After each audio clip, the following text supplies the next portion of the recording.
कोई भी सपना साकार करने के लिए सबसे जरूरी है सही कोच का होना। चुनिए भूषण साइंस प्लस को और करें अपने फार्मा एंड नर्सिंग का सपना साकार। Download the app now.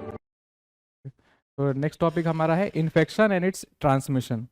तो इसमें हम बेसिकली क्या देखेंगे कि इन्फेक्शंस कैसे होता है, कहाँ पे, और उसका फिर जो मोड ऑफ ट्रांसमिशन है, कौन से पार्ट से बेसिकली कहाँ रूट ऑफ एंट्री होगा और कहाँ से मल्टीप्लाई होकर के कैसे ट्रांसमिट होगा। तो इन्वेजन और जो मल्टीप्लिकेशन ऑफ माइक्रो ऑर्गेनिज्म जो हम पढ़ रहे हैं, माइक्रो जैसे कि बैक्टीरिया, वायरस या पैरासाइट्स आर जो मतलब हमेशा normally present with in the body. जैसे जैसे जब भी वो बॉडी में आएगा और उसका जब प्रेजेंस होगा तो उसको हम एज ए इन्फेक्शन बोलेंगे। ठीक है, उस टर्म को हम इन्फेक्शन बोलेंगे कि जब हमारा जितने माइक्रो ऑर्गेनिज्म्स हम पढ़ रहे हैं ना, bacteria, virus, parasites that are not normally present in the body, है ना, तो जब वो इन्वेड करेगा बॉडी में इनिशियली, जैसे बॉडी का जो हमने नॉर्मल फ्लोरा भी पढ़ा, ठीक है, जैसे फॉर एग्जांपल स्किन का एग्जांपल लेते हैं, मे बी हम अज्यूम करते हैं कि ये स्किन है और यहाँ पे एक नॉर्मल फ्लोरा पहले से ट्रांजिएंट या फिर रेजिस्टेंट जो भी माइक्रो नॉर्मल फ्लोरा है वो वहाँ पे रेजिस्ट कर रही है। But other than normal flora अगर कुछ इन्वेड इन कर रहा है, ठीक है, जैसे ये कोई माइक्रो ऑर्गेनिज्म है जो कि इन्वेड इन करके स्किन के कुछ लेयर्स तक जा रहा है। अब स्किन का भी हम जानते हैं कि बहुत सारे मतलब तीन बेसिकली अगर देखें तो सुपरफिशियल लेयर है ना, एपिडर्मिस, फिर डर्मिस, एपिथेलियल लेयर ऊपर का, फिर ऐसे अलग अलग लेयर्स में है ना, और भी डिस्टिंक्टिवली अगर उसको कैटेगराइज करने जाएंगे तो और भी हम बेसिक इसका मेजर और कर सकते हैं कि क्या क्या टाइप्स में कैटेगराइज्ड है। और तो बेसिकली जब हम कुछ भी चीज़ बैक्टीरिया, कोई भी माइक्रो ऑर्गेनिज्म, ठीक है, कोई भी माइक्रो ऑर्गेनिज्म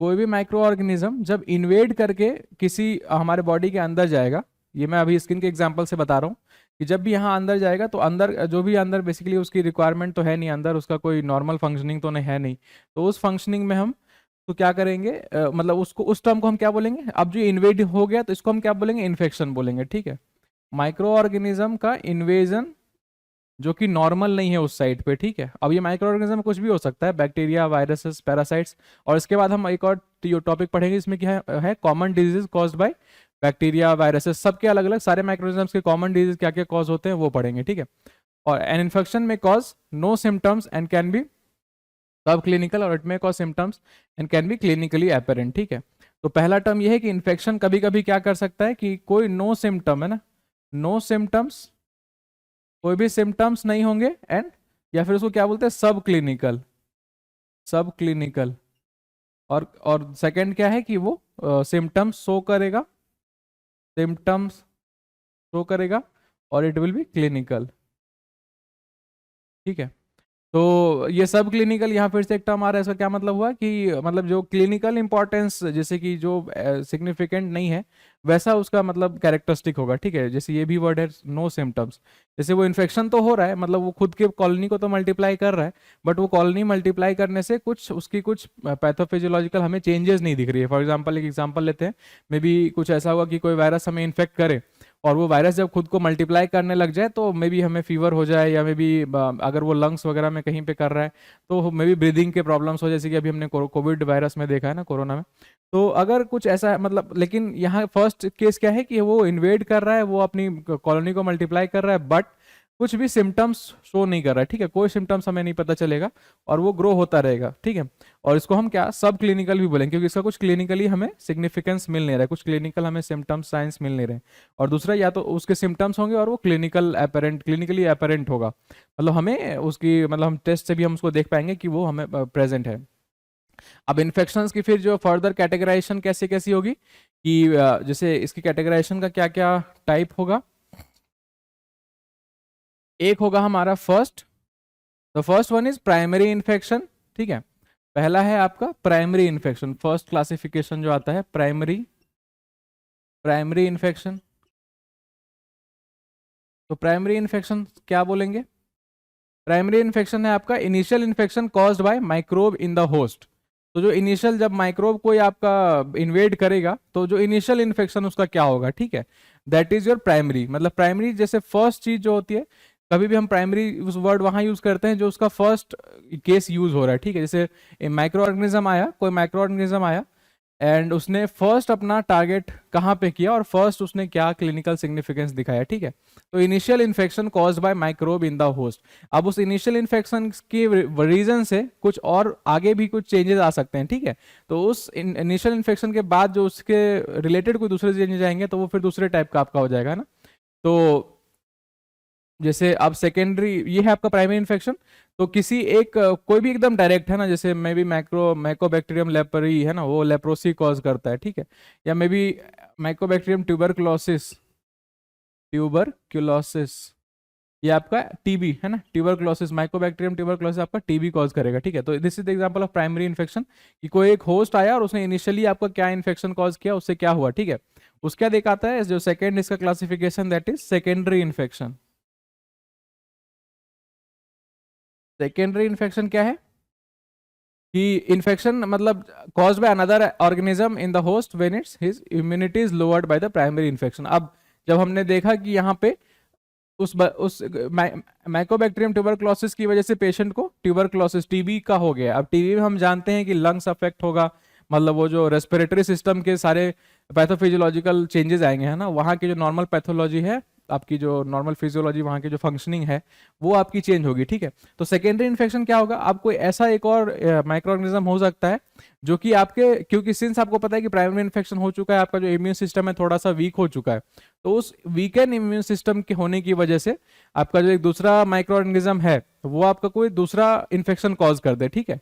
तो सेकेंडरी इन्फेक्शन कैसे हो रहा है, जब प्राइमरी इन्फेक्शन होने के बाद आपका एक आपका इम्यून सिस्टम थोड़ा सा वीक हो रहा है, इम्यूनिटी। तो सेकेंडरी इन्फेक्शन में पॉइंट क्या होगा, because of due to lowered due to lowered immunity by primary infection, है ना, प्राइमरी इन्फेक्शंस। तो जब इम्यूनिटी लो हो गई प्राइमरी इन्फेक्शन की, तो फिर इसका ही सेकंड स्टेटमेंट क्या होगा, तो दूसरा एक है ना, another micro organism, another micro organism मे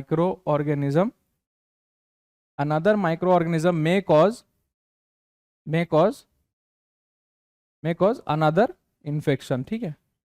अनदर इन्फेक्शन, अनदर या फिर डिफरेंट वर्ड भी यूज कर सकते हैं, मतलब जो सेकंड इन्फेक्शन है ना, एक फर्स्ट इन्फेक्शन हो रखी है और उसके इम्यूनिटी, उसकी वजह से जब इम्यूनिटी वीक हो रही है बाय प्राइमरी इन्फेक्शन, तो उसका चांस लेकर के एक दूसरा माइक्रो ऑर्गेनिज्म है जो एक दूसरा इन्फेक्शन कॉज कर दे रहा है ना। यहाँ पे एक पॉइंट समझने वाला ये है कि प्राइमरी इन्फेक्शन हमेशा ही मतलब कॉज खुद से ही होगा, ठीक है। कि प्राइम मतलब मे बी आप किसी बैक्टीरिया के एक्सपोजर में आए, उस बैक्टीरिया ने आपको इन्वेड किया, आपकी बॉडी को इन्वेड किया, तो जहां पे भी वो एक्यूमुलेट हो रहा है, जहां वो जाकर के अपने कॉलोनीज को डेवलप कर रहा है, तो वहां पे आपको एक इन्फेक्शन वो कॉज करेगा ही करेगा, ये हर केस में होगा, ठीक है। प्राइमरी इन्फेक्शन हमेशा कॉज होगा। अब लेकिन जो सेकेंडरी इन्फेक्शन है वो डिपेंड कर रहा है आपके प्राइमरी इन्फेक्शन पे, ठीक है। कि अगर प्राइमरी इन्फेक्शन किसी बैक्टीरिया ने कॉज किया है, तभी जाकर के जो सेकेंडरी इन्फेक्शन वाला जो बैक्टीरिया है वो तभी आपका वो कॉज कर सकता है जब आपका प्राइमरी इन्फेक्शन कॉज हो चुका है और उसकी इम्यूनिटी वीक हो गई है due to the primary infection, तो आपका वो सेकेंड में आपका जो ये है वो सेकेंडरी इन्फेक्शन कॉज करेगा, ठीक है। अब एक और जो थर्ड एक टर्म हम यूज करते हैं इसमें, दैट इज री इन्फेक्शन, ठीक है। री इन्फेक्शन क्या होता है, infection caused again and again by same organism in same host infection. Obviously जो वर्ड है वही उसी का मीनिंग है, री इन्फेक्शन, ठीक है।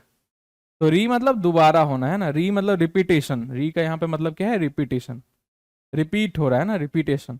तो वर्ड से ही क्लियर है कि इसमें क्या होगा कि इन्फेक्शन कॉज होगा अगेन एंड अगेन, है ना, again by the same organism in the same host cell. तो अगर जैसे बोले कि मे बी कौन सा कोई भी एक एग्जांपल लेते हैं उसमें, जैसे साइफिलिस या मे बी टीबी का ही फिर से ले लेते हैं कि माइकोबैक्टीरियम ट्यूबरक्लोसिस आपको एक पेशेंट में टीबी कॉज किया और फिर से वही इन्फेक्शन फिर से कॉज हो रहा है, ठीक है। फिर से माइकोबैक्टीरियम ट्यूबरक्लोसिस वापस से उसी होस्ट में टीबी कॉज कर रहा है।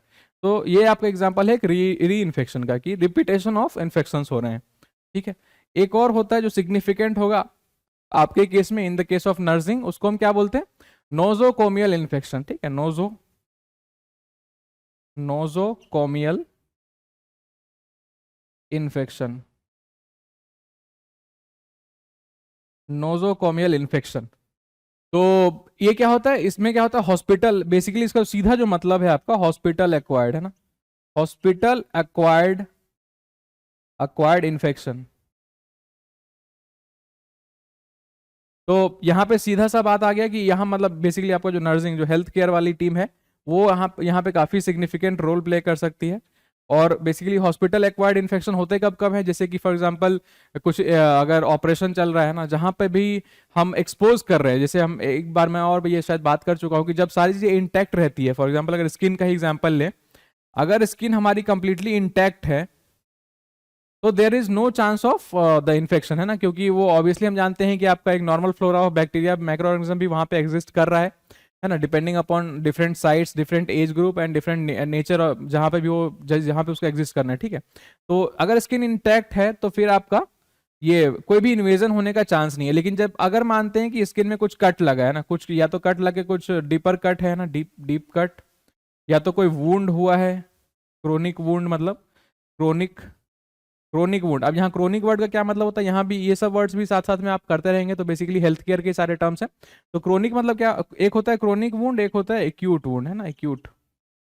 तो बेसिकली इसका मतलब क्या है कि एक्यूट मतलब जो शॉर्ट टर्म का होगा, है ना, मतलब मे बी एग्जांपल के लिए लें कि कुछ डीप कट लग गया है ना, किसी चीज से डीप, या मे बी एक्सीडेंट हो गया, या कहीं पे दो तीन लेयर्स थोड़ा कट के और ये हो गया है, तो दैट इज नॉर्मल, और ये नॉर्मल वुंड है, ठीक है। तो ये क्या हो गया, एक्यूट वुंड। एक्यूट वुंड मतलब उसकी जो वुंड हीलिंग की जो प्रोसेस है वो 4-5 स्टेप की जो एक्वायर होता है ना, पहले आपका इन्फ्लेमेटरी मेडिएटर्स रिलीज होंगे, फिर वहां पे आपका जो प्रोस्टाग्लैंडिन्स मतलब बेसिकली आपका सारे जो एक्यूमुलेशन होगा, पहले तो हीमोस्टैटिस होगा, वहाँ पे ब्लड क्लॉट बनेगा, फिर ये सारे वहाँ पे मेडिएटर्स आएंगे, है ना, फिर जो ईसीएम बोलते हैं ना, एक्स्ट्रा सेलुलर मैट्रिक्स, वो जो कॉज होगा मतलब वहाँ पे डेवलप होगा।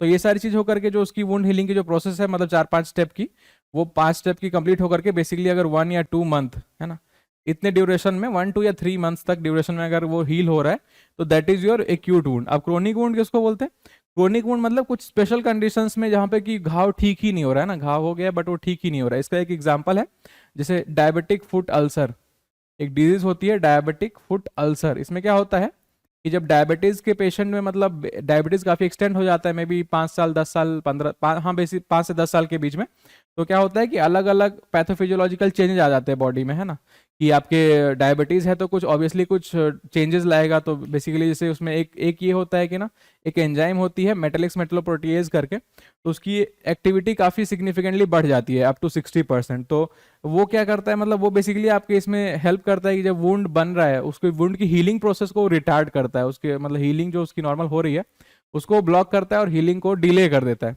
तो होता क्या है इस केस में कि ना, वुंड्स मतलब ट्रीट होते, मतलब वुंड ट्रीट ही नहीं होते और एक्सटेंड होते जाते हैं। जैसे कि यहाँ पे आपने देखा कि 2 महीने का नॉर्मल साइकिल है वुंड हील होने का, लेकिन ये 2 महीने का जो नॉर्मल साइकिल है उसको ये कंप्लीट ही नहीं कर पाता है। इसमें ना एक्स्ट्रा सेलुलर, जो मैंने बोला था ईसीएम, एक्स्ट्रा सेलुलर मैट्रिक्स, तो उस एक्स्ट्रा सेलुलर मैट्रिक्स को डिग्रेड करने वाली प्रोटीन होती है जो मेटालिक्स मेटलोप्रोटीएज एंजाइम है, तो उसको ये बार बार डिग्रेड करते रहेगी, और जो फाइनल स्टेज जहाँ पे कि वुंड को हील होना है वहां तक वो पहुंच ही नहीं पाता। तो ये काफी क्रोनिक हो जाता है, मतलब ये कुछ साल लग जाते हैं, और साल लगने के बाद भी स्पेशल ट्रीटमेंट लगानी पड़ती है ना, कि उसकी नॉर्मल वुंड का जो केयर है, जो उसमें बेसिकली हम एंटीसेप्टिक लगा दिए है जैसे भी करके और हमने उसको ट्रीट कर लिया, वैसा नहीं होता।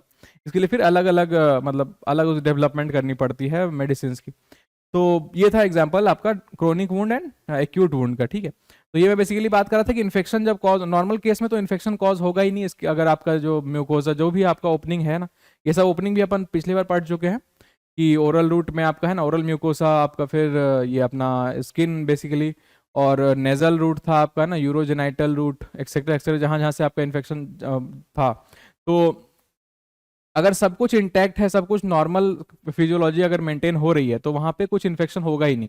बट अगर कुछ एबनॉर्मल हो रहा है ड्यू टू एनी रीजन, है ना, या तो फिजिकल रीजन हो, या तो मे बी अंदर से कोई डिजीज हो, कुछ केमिकल रीजंस हो, या मे बी कुछ और भी दूसरे रीजंस है ना, तो अगर उस वजह से कुछ चेंजेस आ रहे हैं तब जाकर के आपका इन्फेक्शन वो कॉज करेगा। अब इन्फेक्शन जब कॉज करेगा तो आपको 4 क्लास याद रखना है, प्राइमरी इन्फेक्शन, सेकेंडरी इन्फेक्शन, री इन्फेक्शन एंड नोजोकोमियल इन्फेक्शन। तो प्राइमरी इन्फेक्शन हमने देखा जब होस्ट सेल, जब आपका माइक्रो ऑर्गेनिज्म आकर के होस्ट सेल को इन्फेक्ट करे और उससे इनिशियल इन्फेक्शन जो कॉज करता है दैट इज प्राइमरी। और इनिशियल इन्फेक्शन की वजह से जब इम्यूनिटी वीक होगी और उसके बाद उस इम्यूनिटी, वीकर इम्यूनिटी की वजह से कोई दूसरा माइक्रो ऑर्गेनिज्म आकर के आपका इन्फेक्शन कॉज कर रहा है, तो दैट इज सेकेंडरी इन्फेक्शन। और फिर नेक्स्ट आता है आपका री इन्फेक्शन, जो कि नेक्स्ट मतलब अब बार बार एक ही माइक्रो ऑर्गेनिज्म एक ही होस्ट सेल में वापस से वो इन्फेक्शन कॉज करे, that is repetition of infection.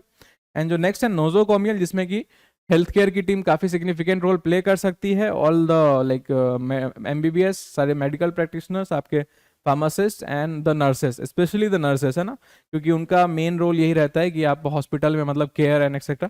तो nosocomial infection basically hospital acquired होता है। तो हॉस्पिटल अक्वायर्ड इन्फेक्शन क्यों इतना ज़्यादा चांसेस है? क्योंकि हम हॉस्पिटल में बेसिकली हम जाते हैं, एक तो अगर कुछ डिजीज पेशेंट्स ही बेसिकली रहते हैं तो उनकी इम्यूनिटी वैसे ही वीक हुई रहती है। दूसरा, हम वहाँ ऑपरेशन भी मतलब कंडक्ट कर रहे होते हैं, तो हम बेसिकली स्किन्स को कट कर रहे हैं, अलग अलग लेयर्स को कट कर रहे हैं, और हम एक्सपोज कर रहे हैं जो हमारा अंदर का लेयर है उसको टू द एक्सटर्नल एनवायरनमेंट, ठीक है। तो वो भी एक बहुत बड़ा सा रीजन है कि आपका क्यों इन्फेक्शन कॉज होगा, है ना, क्यों इन्फेक्शन आएगा, राइट। तो यहाँ पे आपको एक सिग्निफिकेंट रोल प्ले करना है और आपको यहाँ पे इस सब इन्फेक्शंस को बेसिकली रोकना है। लेकिन जो हॉस्पिटल एक्वायर्ड है उसमें तो काफी सिग्निफिकेंट रोल है उसको रोकने के लिए। तो ना अभी हमने देख लिया कि इन्फेक्शन किसको बोलते हैं and types of infection we have studied. अभी नेक्स्ट देखते हैं कि सोर्सेस ऑफ इन्फेक्शन क्या क्या हो सकता है ना, कहाँ कहाँ से सोर्सेस हो सकता है। तो क्या क्या सोर्स आपका हो सकता है इसमें? एक एंडोजिनस इन्फेक्शन हो सकता है, एंडोजिनस एक्सोजिनस इन्फेक्शन हो सकता है, ठीक है। और फिर सबके सोर्सेस भी देखने हैं अभी, तो ये टॉपिक देखते हैं पहले। तो पहला जो है आपका क्या है? Endogenous infection. एंडोजिनस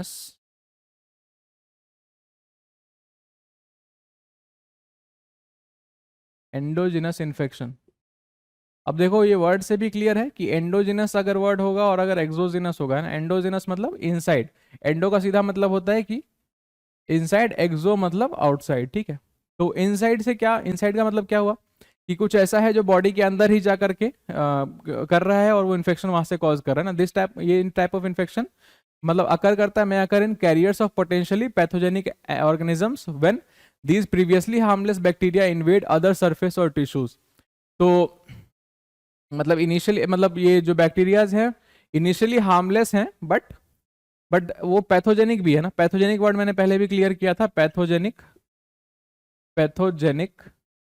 तो पैथोजेनिक मतलब डिजीज कॉजिंग, है ना, डिजीज कॉजिंग। तो पैथोजेनिक बैक्टीरिया जब इन्होंने इन्वेड कर लिया ना, invade inside the body, invade मतलब अंदर घुस गए, वो अंदर इन्वेजन हो गया है, ठीक है। तो इन्वेड करने के बाद a breach in mucosal surface often results in infection of the host bye members of normal flora. जैसे अगर जो नॉर्मल म्यूकोजल सरफेस है, अब हम सब जानते हैं कि चाहे वो म्यूकोजल सरफेस हो चाहे स्किन सरफेस हो, वहां पे एक नॉर्मल म्यूकोजा की लेयर हमेशा रहेगी, ठीक है। तो अगर उसको ब्रीच हो रहा है ना, अगर उस नॉर्मल म्यूकोजल सरफेस को ब्रीच हो रहा है, तो अब ब्रीच हो रहा है उसका क्या मतलब है कि जो उसका नॉर्मल फ्लोरा है वो डिस्टर्ब हो रहा है ना। और हमने पहले भी जब नॉर्मल फ्लोरा डिस्कस कर रहे थे वहां पे भी ये पॉइंट था कि नॉर्मल फ्लोरा अगर इंटैक्ट रहे और मेंटेन्ड रहे तो वो एक तरह से एज अ प्रोटेक्शन लेयर भी कॉज करता है। बट अगर नॉर्मल फ्लोरा डिस्टर्ब्ड हो, अगर वहाँ पे वो हट जाए या वहाँ से मे बी वहाँ उसकी पॉपुलेशन कम हो रही है, जो भी कम हो रहा है, डिस्टर्ब हो रहा है, या तो मतलब कम हो रहा है या फिर ज़्यादा हो रहा है, तो उसमें क्या होता है, उस केस में आपको इन्फेक्शन कॉज करता है, ठीक है। तो सिंस यहाँ पे पैथोजेनिक बैक्टीरिया आपको ब्रीच करके, है ना, म्यूकोजल लेयर सरफेस को ब्रीच कर रही है, तो ये रिजल्ट करता है आपके इन्फेक्शन में ऑफ द होस्ट, जो होस्ट बॉडी है वहाँ पे इन्फेक्शन होगा। और इन्फेक्शन कैसे होगा? बाय मेंबर्स ऑफ जो नॉर्मल फ्लोरा के जो मेंबर्स वहाँ ऑलरेडी एग्जिस्टिंग है, तो वहाँ से वो एक आपको वहीं से आपको इन्फेक्शन कॉज होगा, ठीक है। तो ये क्यों इंडोजिनस क्यों बोला? क्योंकि वी ऑलरेडी नो कि नॉर्मल फ्लोरा का जो यहाँ एंडोजिनस बोलने का क्या मतलब है कि हमको सबको पता है कि नॉर्मल फ्लोरा ऑलरेडी एग्जिस्टिंग है। जहां जहां भी आपकी कैविटी है, हर जगह पे, हर जहां भी म्यूकोजा है या फिर मे बी स्किन लेयर है, और जो कैविटी एक तरह से जो सराउंडिंग के साथ आपका जो इंटरेक्शन हो रहा है, सराउंडिंग के साथ जो कम्प्लीटली एक्सपोज सरफेसेस है, जैसे हमने इसमें कंजक्टिवा पढ़ा था, नेजल रूट पढ़ा था, नेजोफेरिंग्स मतलब स्किन पढ़ा था आपका, ये ओरल रूट पढ़ा था, फिर आपका मतलब यूरिनरी जो नीचे मतलब रेक्टल रूट और ये सारी चीजें। तो जहां जहां भी सराउंडिंग से एक्सपोज है वहां पे आपका नॉर्मल फ्लोरा है। एंड नाउ हम क्या कर रहे हैं कि अगर तो नॉर्मल फ्लोरा में ऑलरेडी बैक्टीरियाज प्रेजेंट है, ठीक है, बैक्टीरियाज आर ऑलरेडी प्रेजेंट। और इसमें हमने पढ़ा भी था कि ट्रांजिएंट फ्लोरा होता है एंड एक तो आपका रेजिडेंट फ्लोरा होता है। तो टाइप्स में मतलब पैथोजेनिक बैक्टीरिया भी प्रेजेंट हो सकते हैं। अब क्या हो रहा है कि सिंस कोई दूसरा बैक्टीरिया है ना, पैथोजेनिक बैक्टीरिया इसको इन्वेड कर रहा है, तो आपके सरफेस में एक मे बी जहां भी सरफेस है वहां पे की नॉर्मल फिजियोलॉजी को डिस्टर्ब कर रहा है, और वहां से एक चांस दे रहा है ना, एक एक्सपोजर का चांस मिल रहा है कि जो बैक्टीरियाज हैं वो अब वहां बाहर ना रह करके अंदर एंटर कर सकेंगे, ठीक है। बट सिंस ये वहीं पे प्रेजेंट थे, दैट्स वाई ये बाहर से नहीं आ रहे हैं, ठीक है, they were already present on the surface, तो that's why it is endogenous infection, ठीक है। तो इसका एक एग्जाम्पल है स्टेफाइलोकोकस ऑरियस, एक नेचुरल इनहिबिटेंट है इन नॉस्ट्रिल्स, ठीक है, नॉस्ट्रिल्स जो नेजल रूट है वहां पे ऑलरेडी रहता है, ऑल्दो और it may cause a boil in the skin और इन्फेक्शन इन अ वुंड, ठीक है। तो स्टेफाइलोकोकस स्टेफाइलोकोकस ऑरियस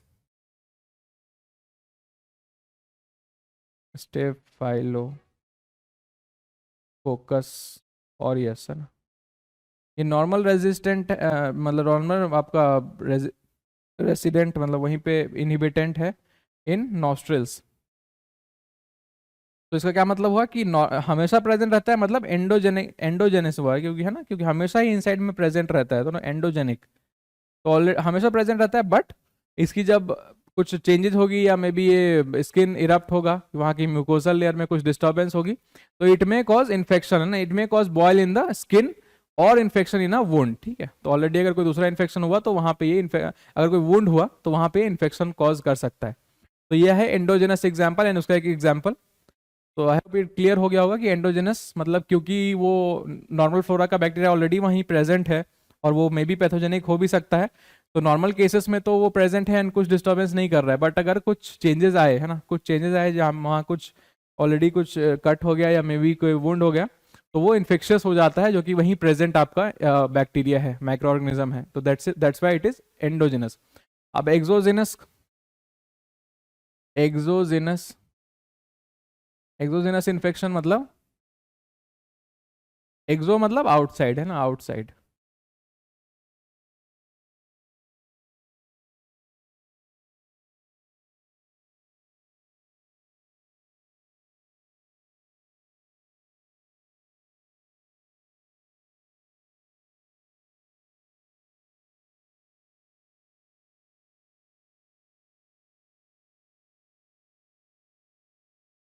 मतलब अब जो आपके इन्फेक्शन कॉजिंग एजेंट होगा, जो भी माइक्रो ऑर्गेनिज्म जो इन्फेक्शन कॉजिंग होगा, वो फ्रॉम द आउटसाइड सोर्सेस आपको डिराइव होगा, है ना।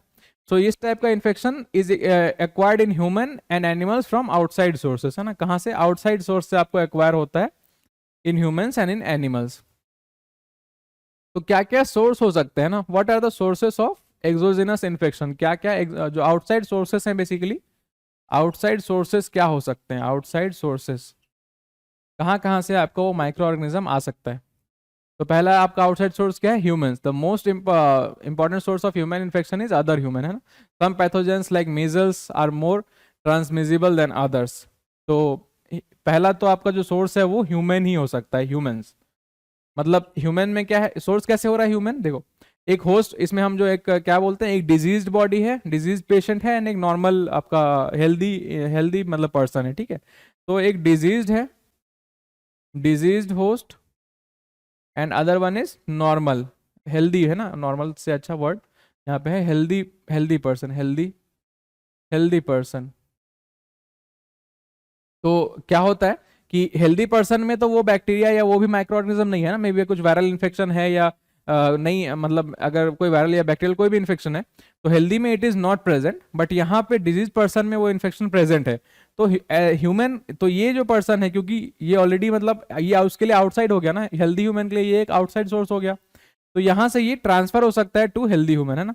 अब मोस्टली जैसे इसमें हम अगर एग्जाम्पल ले ले तो एक तो मेजल्स का एग्जाम्पल है, मेजल्स जो बेसिकली स्किन्स में जो ब्लिस्टर्स दाने टाइप के हो जाते हैं, तो वो एक इन्फेक्शन कॉज हो सकता है, वो ट्रांसमिसिबल है उसके कांटेक्ट में आकर के, या मे बी उसके जो उसका जो पस होता है वहां पे वो अगर जाके अगर कुछ कांटेक्ट हो जाए तो हेल्दी पर्सन को भी वो कॉज हो सकता है। जैसे एक हम जानते हैं वायरल फीवर, है ना, वायरल फीवर या कफ जो होता है ना, सीजनल चेंजिंग पे जो वायरल फीवर या वायरल कफ होता है, वो भी काफ़ी ट्रांसमिसिबल होता है। आपको पता है कि जैसे मोस्टली देखा होगा कि फैमिली में अगर किसी एक को स्नीजिंग और ये मतलब कोल्ड कोल्ड एंड कफ का हो रहा है, कफ एंड कोल्ड का जो मतलब कंडीशन अगर एक फैमिली में किसी एक को हो रहा है, तो वो उसका जो नॉर्मल टाइम कंप्लीट करके वो दूसरे जो जो दूसरे फैमिली मेंबर्स है उनमें भी वो होता ही है, मोस्टली चांसेस रहते हैं। तो ये आपका क्या है, एक एक एग्जाम्पल है कि कैसे ह्यूमन जो है आपका एक आउटसाइड सोर्स बन सकता है ना। ये आपका पहला सोर्स है, पहला आउटसाइड सोर्स एक ह्यूमन के लिए, दूसरा ह्यूमन हो सकता है, ठीक है। और दूसरा आउटसाइड सोर्स क्या हो सकता है, कुछ एनिमल्स हो सकते हैं ना। दूसरा एनिमल सोर्स आप आउटसाइड सोर्स आपका एनिमल्स हो सकता है। तो एनिमल्स कैसे होगा, animal pathogen may cause infection humans by direct contact with animal और through food derived from animals. तो कैसे हो सकता है, या तो डायरेक्ट कांटेक्ट, या तो ऐसा कोई माइक्रो ऑर्गेनिज्म हो जो डायरेक्ट कांटेक्ट में आने से आपको मतलब कैच कर रहा हो, या फिर मे बी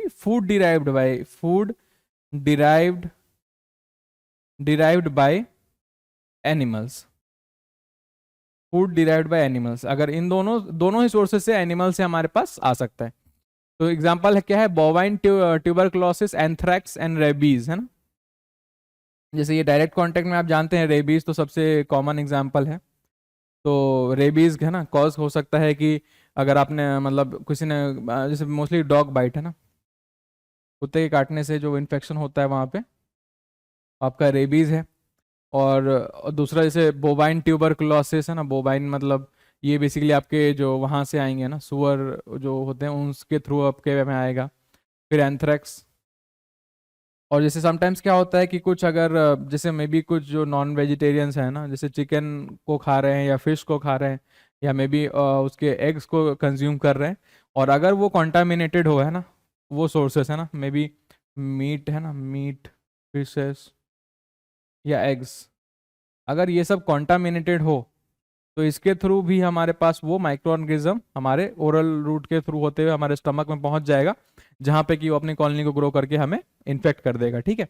तो ये है आपका outside source. First one is human itself, एक ह्यूमन के लिए दूसरा ह्यूमन, फिर एक एनिमल, फिर जो तीसरा आउटसाइड सोर्स हो सकता है एक्सोजिनस इन्फेक्शन के लिए, that is insects. Insect bite हम जानते हैं कि बहुत एक कॉमन मतलब है, ट्रांसमिशन का मोड है ना। तो insect that feed on a blood may transmit a wide range of pathogens, है ना। जो दूसरे जो बेसिकली इंसेक्ट, जैसे एक एग्जांपल ले लेते हैं मॉस्किटो का, है ना।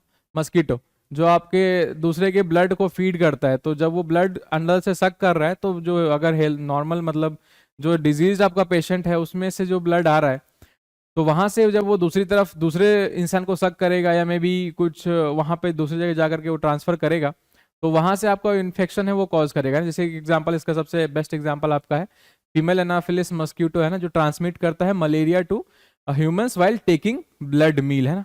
तो जब वो ब्लड मील ले रहा होता है, जैसे उसने बाइट किया है ना, तो उसके जो वहाँ बॉडी पे जो आपके क्या बोलते हैं, उसके बॉडी पे आपके ये सारे इसके वो रहेंगे ना, पैथोजन रहेंगे, जैसे पैरासाइट का ये इन्फेक्शन है। तो ये जो पैरासाइट वहाँ पे प्रेजेंट है on the human on the mosquito body, है ना, मस्क्यूटो की बॉडी पर है, और जब वो ब्लड मील ले रहा है तो एक्चुअली वो एक पोर्टल बना रहा है थ्रू द स्किन। वो एक पोर्टल बना रहा है जहाँ पे कि आपको एक मतलब माइन्यूट सा एक होल मिलता है जहाँ से कि वो ब्लड को सक कर रहा है, क्योंकि आप सबको पता है कि ब्लड जब हम वेन्स के थ्रू ही सक करेंगे, तो वहां तक वो एक पोर्टल बना रहा है। अब उस पोर्टल में जो उसकी बॉडी के ऊपर जो ऑलरेडी जो पैरासाइट्स हैं या दूसरे माइक्रो ऑर्गेनिजम्स हैं, वो वहां से एंटर हो जाएंगे वो उस हेल्दी पर्सन के ब्लड में, है ना। ब्लड में एंटर हो गए, और फिर वहां से तो हम उसका सारा जानते हैं, जो उसका जो आपका लिवर में जा करके उसका जो साइकिल है ना, malaria cycle.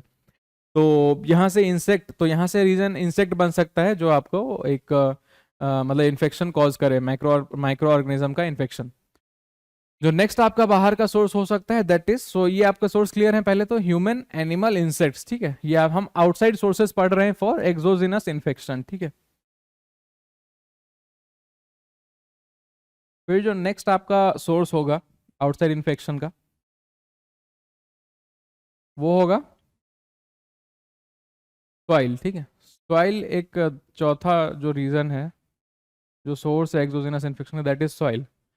Soil also serves as a source of parasitic infection, है ना, जैसे round worms, hook worms and are transmitted when the egg contained in soil और these particles are ingested with eatables, है ना। तो soil में अगर infection है तो वहाँ पे जो हम ईटेबल्स ले रहे हैं, वहाँ से जो हम खाने की चीज़ें ले रहे हैं, तो उसके थ्रू जो माइक्रो ऑर्गेनिजम्स हैं, तो बेसिकली इसमें जो एग्जांपल्स हैं, जो आपकी पैरासिटिक इन्फेक्शन किसकी वजह से, ड्यू टू राउंड वॉर्म्स या फिर हुक वॉर्म्स, है ना।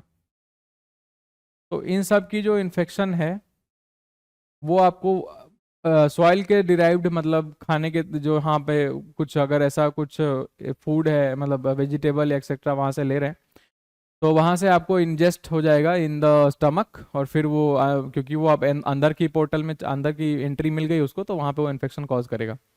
The next source is water. Water water acts as a source for infection when it is contaminated by pathogens like Vibrio cholerae due to fecal contamination। अब कहीं एक water है ना, जो कि आपका ऐसा हो रहा है कि कहीं एक डर्टी मतलब सोर्स के कांटेक्ट में आ रहा है, उसका बेसिकली जो यूज हुआ है फीकल, है ना, फीकल कॉन्टामिनेशन। ये फीसेस मतलब क्या होता है, जो हम एक्सक्रीट करते हैं ना, फीसेस, एक्सक्रीट ऑफ ह्यूमन, है ना, एक्सक्रीट ऑफ ह्यूमंस। तो अगर इस कॉन्टामिनेशन में वाटर है तो वो क्या उसके अंदर क्या, किसका कॉन्सेंट्रेशन, मतलब क्या वो कंटेन करेगा, that is vibrio cholerae, vibrio cholerae. और इससे क्या कॉज होगा, कॉलेरा। फिर हम ये जानते हैं कि यहाँ पे फिर आपका जो बेसिकली काफ़ी डिसेंट्री है ना, इस टाइप की ये डिजीज कॉज करता है जब कॉलेरा। और वहाँ पे फिर काफ़ी एक लैक ऑफ मतलब वाटर हो जाता है इनसाइड द बॉडी, क्योंकि सब कुछ एक्सक्रीट आउट होने लग जाता है। तो ये एक सोर्स है, वाटर इज़ अ वेरी, मतलब वाटर एक बहुत बड़ा सोर्स हो सकता है, क्योंकि वाटर में सब कुछ ही स्टेगनेंट रह सकता है, और एक सॉल्वेंट भी है, तो बहुत सारी चीज़ें उसमें डिजॉल्व भी हो सकती है, बहुत सारे माइक्रो ऑर्गेनिजम्स। फिर फाइनली जो फूड है ना, प्रोसेस्ड फूड या मे बी बाहर की फूड्स है ना, अगर कॉन्टामिनेटेड सोर्स है, तो फूड में get contaminated by the pathogens और इंसेक्ट्स लाइक हाउस फ्लाई। तो हाउस फ्लाई जो मक्खियाँ हमारे घर पे होती है, हाउस फ्लाई, तो उसमें भी बहुत सारे माइक्रो ऑर्गेनिजम्स कैरियर हो सकते हैं, और हमने मे बी फूड को ओपन छोड़ दिया है ना, बहुत देर तक हमारा वेजल में फूड रखा है और ओपनड है, तो मक्खियाँ उसमें लग रही है, या फिर मे बी हम कहीं बाहर से फूड इंटेक कर रहे हैं और वहाँ पे एक प्रॉपर केयर के मतलब में नहीं रखा गया है उसको, तो वहाँ से वो इन्फेक्शन कॉज हो रहा है, ठीक है। तो these are main sources of exogenous infection, right. तो बाय लाइक यहाँ तक आते हुए हमने अभी तक कवर कर लिया है कि इन्फेक्शन क्या होता है, फिर उसके टाइप्स क्या हैं, primary, secondary and re infection and nosocomial infection, और फिर जो सोर्सेस ऑफ इन्फेक्शन क्या हो सकता है, एक एंडोजेनिक, जहाँ पे कि ऑलरेडी जो नॉर्मल म्यूकोजा प्रेजेंट है, वहाँ के जो बैक्टीरिया है वही इन्फेक्शन कॉज करें, तो आपको उसको एंडोजेनिक इन्फेक्शन बोलेंगे। और एक्सोजिनस इन्फेक्शन तब बोलेंगे जब बाहर से कोई इन्फेक्शन आपका माइक्रो ऑर्गेनिज्म वहाँ पे आ रहा है, मतलब ऑलरेडी वो नहीं है आपके पास, लेकिन वो बाहर से आकर के आपको कॉज कर रहा है, ठीक है। अब इसमें नेक्स्ट जो हमें पढ़ना है दैट इज आपका पोर्टल्स ऑफ एंट्री, जो कि आप हम नेक्स्ट क्लास में इसको कंटिन्यू करेंगे। कहाँ कहाँ कौन से portals of entry and exit है इन ह्यूमन बॉडी, जहाँ से कि माइक्रो ऑर्गेनिज्म हमारे कॉन्टैक्ट में आ सकते हैं एंड इन्फेक्शन कॉज कर सकते हैं। ओके, तो आज के लिए कंप्लीट करते हैं।